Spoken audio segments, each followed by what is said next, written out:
Merhaba arkadaşlar, kanalıma hoş geldiniz.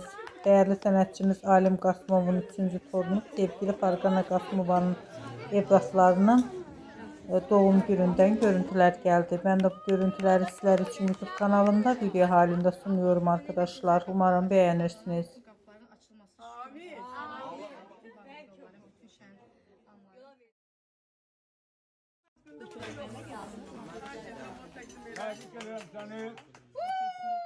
Bravo, təbriklər. Qəşəng firmadır.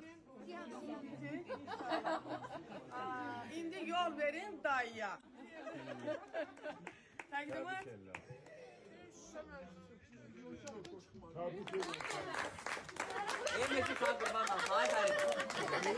Bugün Alim müəllimin nəvələrinin üçəmlərdir. Doğum günü qeyd eləyirlər. Ali Karnas balıqçısındayıq. Xoş gəlmisiniz. Xoşunuza gələr. Xoşdur ki, bizə Diqqətə görə bu məkanı minnətdarıq. seçmisiniz. Var olsun, sağ olun.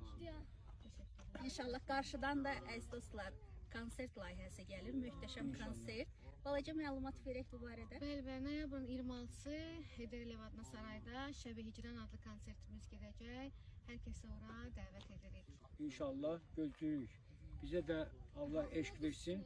Siz də inşallah eşqlə yola sala bilirsiniz. Ay, nə gözəl, eşq dolusu bir konsert olacaq.